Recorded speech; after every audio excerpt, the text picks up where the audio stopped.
तिकोना स्थित ओएनजीसी परिसर में trade union of ONGC workers TUOW का 25वां साधारण सम्मेलन आयोजित हुआ। सम्मेलन में श्रमिकों ने बलिदानी मजदूरों को श्रद्धांजलि अर्पित की तथा ओएनजीसी और अन्य सार्वजनिक उपक्रमों की वर्तमान स्थिति पर चिंता व्यक्त की। महासचिव हिरेश चक्रवर्ती ने प्रतिवेदन और कोषाध्यक्ष सोमेंदु दास ने आय व्यय का लेखा प्रस्तुत किया। कर्मचारियों ने पीएनजी और सीएनजी आपूर्ति में बाधा को लेकर पूर्व भारतीय गैस प्राइवेट लिमिटेड की कार्य प्रणाली पर सवाल उठाए।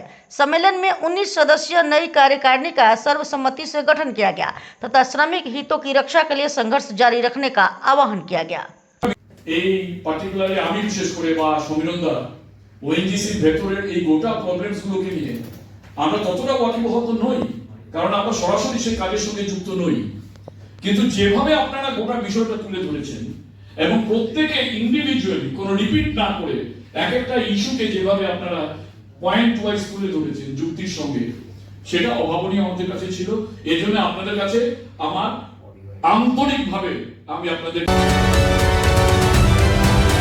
স্বাস্থ্যহীনতা অস্বীকার মতো সামাজিক অভিশাপের দিকে দ্রুত ঠেলে দেওয়া হচ্ছে। এই পরিবর্তনের ফলে সাধারণ মানুষের জীবনযাত্রায় নাভিশ্বাস উঠেছে। অস্বাভাবিক দ্রব্যমূল্য বৃদ্ধি, কর্মসংস্থানের সুযোগহীনতা এবং শ্রেণীর উপর নির্যাতনের মাত্রা দিন দিন বেড়ে চলেছে।